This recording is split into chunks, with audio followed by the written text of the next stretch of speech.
Yo desde siempre sabía que quería ser ingeniero. Me acuerdo que cuando estaba muy chico desarmaba mis juguetes para ver qué tenían adentro y para saber cómo funcionaban. Yo sí, casi nunca los podía volver a armar de nuevo, ¿verdad? Pero los tenía que esconder de mi mamá porque si no se iba a enojar que estaba destruyendo todos mis juguetes. Pero me divertía mucho. Cuando yo tenía 15 años me dio por hacer cohetes. Yo había encontrado una receta en internet en la que agarrabas azúcar y nitrato de potasio, que es uno de los ingredientes principales de la pólvora, y los derretías, hacías un cóctel y esto lo ponías adentro de un tubito de PVC con una tobera y ya tenías un motor. Entonces yo los encendía con una mecha y los cohetes salían volando bien padre al cielo. Era muy divertido. Tenía 15 años, no era la persona más precavida en este mundo y un día dije, pues hay que hacer una receta de combustible mejor, ¿no? Más poderosa, más inflamable para que salgan los cohetes más altos. Ese fue un grave error. Cuando estaba tratando de hacer mi nueva receta, según yo muy ahí, los químicos se encendieron y me produjeron quemadura de tercer grado en toda mi mano derecha. Después de una semana en el hospital y 2 operaciones de injerto de piel, ese accidente me enseñó que la ingeniería química no iba a ser lo mío. Entonces decidí enfocarme un poco a ingenierías que fueran más seguras y me empezó a interesar la robótica. Después de mi accidente entré a la Prepa Tech en Campus Aguascalientes, en donde empecé a aprender robótica y programación. Después de la prepa en Campus Aguascalientes me trasladé a hacer mi carrera en Campus Monterrey. Yo estudié ingeniería mecatrónica y durante mi carrera tuve la oportunidad de participar en varios concursos nacionales de robots. El profesor Sergio Sedas, que en ese entonces era el director de esta carrera, estaba organizando un concurso que se llamaba ¿A que no puedes? Y el robot tenía que salir de ahí de sedes y regar unas plantitas automáticamente. Y ahí se ve, una enseñanza ahí muy importante, el espíritu del TEC, que siempre se puede. El profesor estaba retando a que no podía hacer un robot que hiciera lo que él decía. Y efectivamente pudimos hacer eso y ganamos el primer lugar. Estas experiencias, la de los cohetes y la de los robots, fueron las que me abrieron las puertas para hacer estancias de investigación en el extranjero.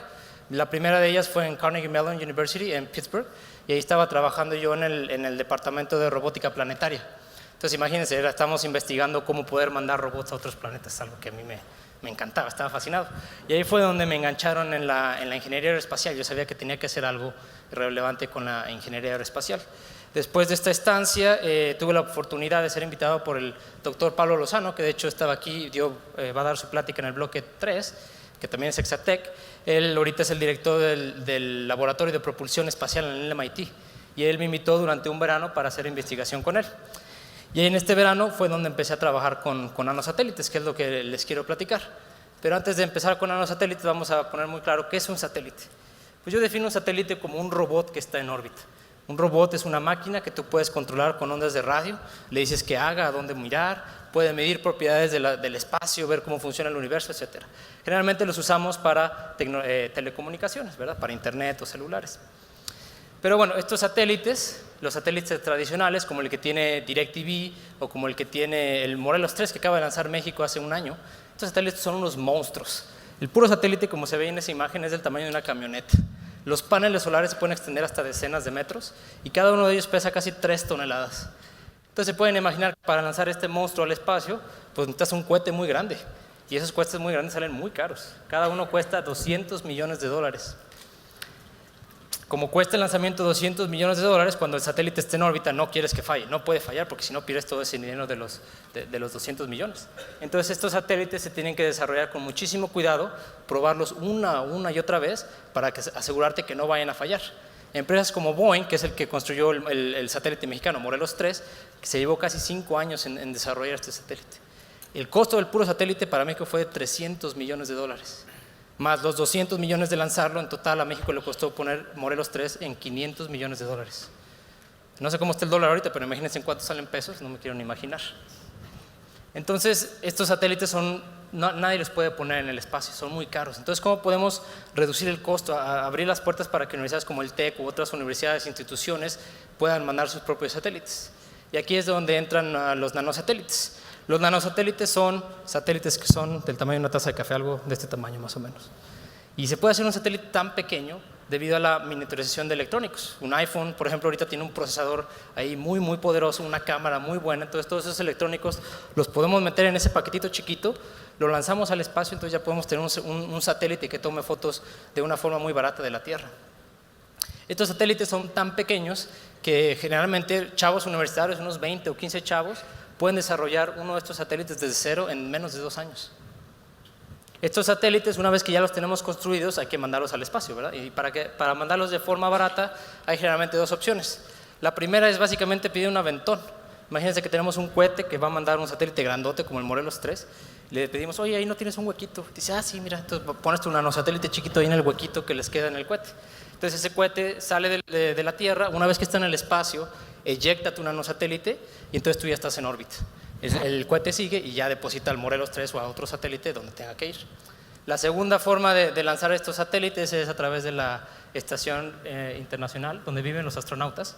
Entonces nuestro nanosatélite lo metemos en las cápsulas que llevan la comida y el agua a estos astronautas y bueno, la cápsula llega a la estación, los astronautas lo sacan de ahí y lo ponen en un sistema especial donde se eyecta el nanosatélite desde la estación internacional. Estas dos formas de lanzamiento son mucho más baratas que un cohete grandote, cada una cuesta alrededor de $10,000 y bueno, el desarrollo del satélite, como lo van a hacer chavos universitarios o muy pocas personas, un nanosatélite cuesta menos de $500,000. Esto es 1000 veces más barato que un satélite como el Morelos 3.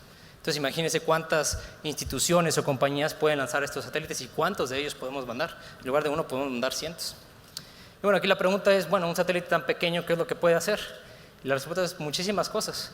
Una empresa, por ejemplo, OneWeb, que está siendo ahorita fondeada por Sir Richard Branson, que es el presidente de Virgin Galactic, lo que quieren hacer es mandar cientos de estos satélites pequeños para poder proveer de internet global y libre a todo el mundo. Nada de Telcel, todo el mundo tiene internet por medio de satélite. Entonces imagínense, este internet es libre, sin censuras. Entonces, por ejemplo, para países como China o Corea del Norte, que tienen un internet muy censurado, el cambio que podría traer para ellos. Otra empresa ahí en Silicon Valley que se llama Planet Labs, lo que ellos quieren hacer es, bueno, ahorita ya tienen de hecho una constelación de nanosatélites que toma fotografías de la Tierra y su misión es eventualmente poder tomar fotografías de cada punto de la Tierra una vez al día. Entonces imagínense qué podemos hacer con este catálogo de imágenes, así como Google Earth, pero una vez al día cada foto. Podemos monitorear la estación, podemos monitorear actividades ilegales como el narcotráfico, podemos monitorear el crecimiento urbano, pues, lo que nos imaginemos. Y bueno, hay otras empresas un poco más audaces que quieren ir más allá, que lo que quieren hacer ellos es minar asteroides, así como lo oyen. La idea es llevar una nave espacial con astronautas hacia un asteroide o traer el asteroide cerca de la Tierra y extraer recursos. Estos recursos son metales preciosos, platino, oro, lo que ustedes imaginan. Entonces es muy valioso. Lo que ellos van a hacer es lanzar primero una docena de estos nanosatélites, porque son mucho más baratos, a explorar cada uno de los asteroides que hay fuera para ver cuál es el más valioso para ellos, porque hay uno que puede tener más oro que el otro. Una vez que extraigan el material de este asteroide, pueden ganar hasta trillones de dólares con un asteroide y medio. Entonces es muchísimo dinero. Y pues bueno, estos nanosatélites vienen muy fuerte. En 2015 se lanzaron más de 200 y para 2016 se estima que se van a lanzar otros 300. Ahorita hay más de $1 billón invertidos en empresas relacionadas con nanosatélites. Pero hay algo que los está frenando, que no los deja hacer todo lo que ellos quieren. Y esto es que las tecnologías de propulsión no se han podido miniaturizar a ese paquetito pequeño. Y un satélite sin propulsión pues no puede hacer muchas cosas. Imaginemos que tenemos un nanosatélite que está orbitando la Tierra en una órbita muy baja, o sea, muy cerquita. La atmósfera eventualmente va a reducir su velocidad y eventualmente ese satélite va a entrar a la Tierra como un meteoro y se va a quemar y ya no tenemos satélite. Y esto pasa muy rápido, de 2 a 4 años. Del otro lado de la moneda, si tenemos un satélite que está en una órbita muy alta, deja de funcionar después de 5 o 10 años, pero nunca cae a la Tierra porque está muy alto, entonces se convierte en chatarra espacial y ya vimos lo que pasó ahí con Gravity en la película. Eso fue un problema muy grave. Si estos dos satélites tuvieran propulsión, el que está en la órbita baja lo podemos empujar hacia arriba para que dure más tiempo en órbita y el que está muy arriba lo podemos empujar una vez que termine toda su misión hacia abajo para que no sea basura espacial. Para estas empresas que quieren hacer constelaciones, pues una constelación solamente funciona si todos los satélites están exactamente en la órbita y en la posición que tienen que estar, si no estarían chocando unos con otros. Y esto no se puede hacer sin propulsión. Por último, es obvio que las empresas que quieren ir a asteroides, pues ese nanosatélite que está en la órbita terrestre tiene que eventualmente salir a ese asteroide que está muy lejos. Y bueno, la batalla no está perdida. Desde hace 10 años el doctor Lozano empezó a desarrollar este tipo de propulsores que está diseñado específicamente para nanosatélites. El propulsor es muy pequeño, ahí lo pueden ver, es más pequeño del tamaño de una moneda. Son los propulsores de tipo electrospray.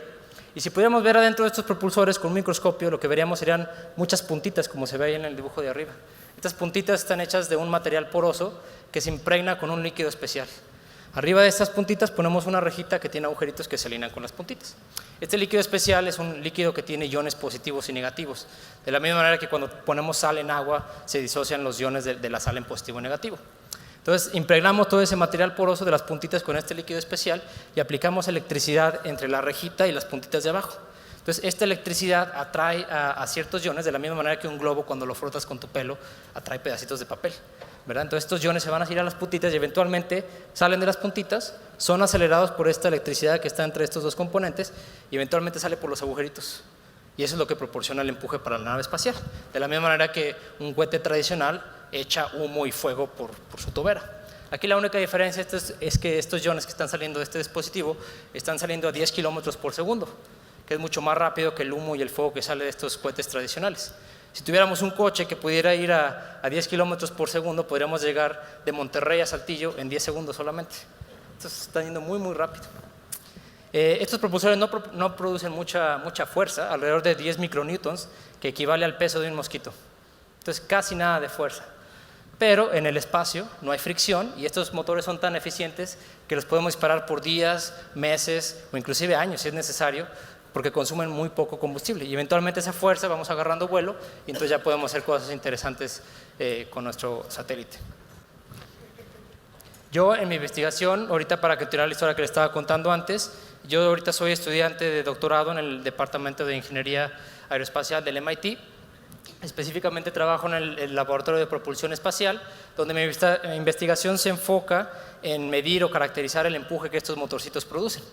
Como se imaginan, como tengo que medir fuerzas del orden del peso de un mosquito, es algo muy complicado. Y aquí fue otras cosas del TEC que me enseñó, que siempre hay que darle, persiste. Entonces, eventualmente, pude desarrollar una balanza de levitación magnética para estudiar estas fuerzas. Y lo que hago yo es, tengo un nanosatélite con propulsores de este tipo y lo levito magnéticamente, o sea, lo floto, básicamente está flotando así como si fuera magia, y esto se hace adentro de una cámara de vacío. En esta cámara de vacío le conectamos una aspiradora, entonces saca todo el aire, entonces ya es como si estuviéramos en el espacio, es un vacío. La levitación más el vacío hace un ambiente de cero fricción y entonces ya podemos disparar los propulsores y este nanosatélite se va a empezar a mover. Y viendo qué tan rápido se empieza a mover, podemos inferir cuánto empuje está produciendo, que es muy importante saber. Esta investigación, junto con la de otros colegas durante mucho tiempo, ha madurado tecnológicamente estos propulsores al punto de que varias empresas aeroespaciales de Estados Unidos estaban muy interesadas en adquirir los patentes o los derechos de esta tecnología. Y fue ahí otro atributo del TEC, el espíritu emprendedor, donde dos colegas y yo, junto con la ayuda del doctor Lozano, decidimos fundar una empresa que va a tratar de comercializar estos propulsores. Esta empresa ahorita ya lleva un año de estar viva. En la primera ronda de inversiones pudimos juntar $2 millones para comprar todo el equipo que necesitábamos y ahorita ya tiene 10 empleados. Y bueno, ya me queda muy poquito tiempo, pero nomás para finalizar les quiero compartir algo que yo me siento muy afortunado de haber sido parte. En mayo de 2015, o sea, el año pasado, se lanzó por primera vez al espacio 2 nanosatélites que tenían nuestros propulsores. Y estos propulsores son los que nosotros desarrollamos en el laboratorio, que tocamos, que probamos. Entonces es un sentimiento indescriptible saber que tú tienes algo en el espacio, que tú tocaste, que tú fuiste parte. Y bueno, también les tengo que confesar una travesura que hicimos con este nanosatélite. En estas rejitas que les platiqué con los agujeritos, pudimos inscribir con letras muy pequeñitas los nombres de todos los colaboradores que ayudaron a desarrollar esta tecnología. Entre esos nombres estaban los de 2 Exatec, el del doctor Lozano y el de un servidor. Estos nombres miden como 3 milímetros de largo por medio milímetro de alto, mucho más pequeño que los que escriben en la playa en un grano de arroz. Estos nombres, les digo, están en estas rejitas de los propulsores que están en estos nanosatélites que ahorita ya están en órbita. Estos nombres están orbitando ahorita a una altura de 500 kilómetros, que es más o menos de Monterrey a Zacatecas, y están dando vueltas a la Tierra a 30,000 kilómetros por hora. Y estos 2 nombres de Exatec le dan la vuelta al planeta cada hora y media. Gracias.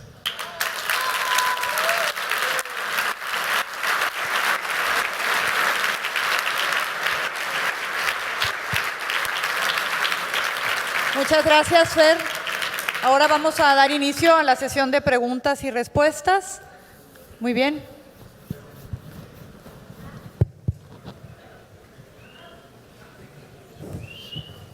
Ya vamos ahorita a hacer la primera pregunta. Ahorita les hacemos llegar otro micrófono. Fernando, muchísimas felicidades por tu trabajo. Gracias. Yo tengo una pregunta. ¿Hay alguna reglamentación internacional que regule el lanzamiento de todos estos tipos de propulsores, de cohetes, de todo lo que está haciendo? Y el uso, sobre todo. ¿Y en dónde? El uso. El uso de Sí, de mira, todo bueno, lo el que lanzan lanzamiento al es básicamente depende de cada país o asociación. Las asociaciones tenemos la NASA por Estados Unidos, la Agencia Espacial Europea y ahorita los indios y los chinos. Entonces ellos pueden lanzar al espacio cuantas veces quieran porque ellos tienen sus propios cohetes. Es muy difícil ir al espacio, entonces por eso solamente esas cuatro regiones pueden ahorita lanzar cohetes. Sí hay un organismo internacional que regula las frecuencias de radio, porque no puede haber interferencia entre los satélites. Entonces hay un organismo que te dice, tú vas a usar 5 MHz, este va a usar 7 MHz, para que no haya interferencia en nuestras comunicaciones. Y ese sí es un organismo internacional. Aquí hay otra pregunta del lado opuesto, derecho. Félix, primeramente, Ay, no muchas lo veo. felicidades. Gracias. La verdad es que no entendí mucho de esto, Okay. pero ¿cuál es el número de cuenta para depositar ahí en ese? No, muchas gracias. Ahorita estamos sobreviviendo con esta primera ronda de inversiones, pero eventualmente yo creo que vamos a tener que juntar un poquito más dinero. Entonces, si quieren, entonces le aviso. Tenemos una pregunta de este lado. Muchas felicidades. La verdad, el escuchar tu historia recordé mucho de lo que yo inicié. Yo también casi pierdo la mano por uno de esos cuetitos como los tuyos. Quisiera tener tu edad. Mi pregunta específica es, ¿crees que esta tecnología de los nanosatélites puede eliminar a los satélites grandes en un futuro? En algunas cuestiones sí. Estas constelaciones pueden hacer muchas más cosas que solamente un satélite. Entonces, imaginemos Morelos 3, $500 millones, con ese dinero podemos lanzar 1000 nanosatélites. 1000 nanosatélites es mucho mejor que tener un solo satélite que es muy bueno, pero es uno solo. Si ese se descompone, pues ya valió. Si tienes 1000, 5 o 10 se descomponen y no pasa nada. Entonces, hay algunas aplicaciones, sobre todo las constelaciones o exploración así en masa. Es como tener manadas de nanosatélites en lugar de nomás uno. Entonces, en algunas aplicaciones, claro que sí. Nos queda tiempo para, 2 preguntas más. El Chamuco, por favor, si nos ayuda. Sí. Fernando, felicidades. Gracias. Me impresiona mucho lo que estás haciendo y sobre todo en una escuela como el MIT, en una universidad que pues fue donde se graduó nuestro fundador. Una pregunta nada más. ¿Cuál fue tu fuente de inspiración para estar en este campo tan importante de la ciencia? Pues yo cuando empecé, les digo, yo empecé en la robótica porque la química no era lo mío. Entonces empecé en la robótica, pero mis estancias de investigación, las dos, no sé si por suerte, pero fueron en ingeniería aeroespacial, que es muy relacionado con la mecatrónica. Y pues ahí en esas estancias fue donde yo dije, pues está muy padre, quiero hacer esto. Pero fueron esas estancias de investigación en el extranjero las que me abrieron las puertas a la ingeniería aeroespacial. Así es. Sí, Fernando. ¿Cuál es el mayor impacto positivo para la humanidad que tú ves con este tipo de nanotecnologías en un futuro cercano? Híjole, pues hablé de varias, pero tener estas constelaciones satélites nos da muchísima información del planeta, además de las telecomunicaciones, que eso, pues sí puede pasar. Pero tener estas fotografías, y no nomás fotografías, es medir niveles de humedad en la tierra, detectar incendios forestales con cámaras en el espacio, detectar inundaciones, ver si un tsunami va a llegar, terremotos. Hay muchísima información de la Tierra que solamente es accesible a través de satélites porque están mucho más arriba y pueden ver la imagen grande. Entonces, es toda esa información que podemos hacer muchas cosas con ella. Gracias. Creo que había una última pregunta. ¿Sí? No, Miri, creo que habían levantado la mano. Aquí en este lado, por favor, muchas gracias. Va a ser la última pregunta y con eso vamos a cerrar. Gracias. Bueno, yo sí quería el micrófono para decirte que nos hace sentir muy orgullosos como mexicanos. Muchas felicidades. Y si no sé si pudieras como en un minutito explicarnos, la semana pasada hubo un gran anuncio del MIT sobre una teoría de Einstein que fue comprobada y no entendí nada. Entonces yo quisiera aprovechar que estás tú en el escenario y realmente era el micrófono para decirte qué orgullo. Gracias, gracias. Pues mira, yo no entiendo mucho de eso, pero más o menos te voy a explicar lo que pasó. Einstein hace 100 años, cuando hizo toda su teoría de la relatividad, esta cosa loca de la ecuación E igual a mc2, había predecido que iba a haber estas ondas gravitacionales. Y estas ondas gravitacionales se las pueden imaginar como ondas de luz o como ondas de radio. Simplemente son ondas que salen de alguna fuente y salen por todo el espacio y eventualmente llegan a nosotros. El problema es que estas ondas gravitacionales, para medirlas, lo único que hacen, su único efecto es, esto va a sonar muy loco, pero es cambiar la dimensión de objetos.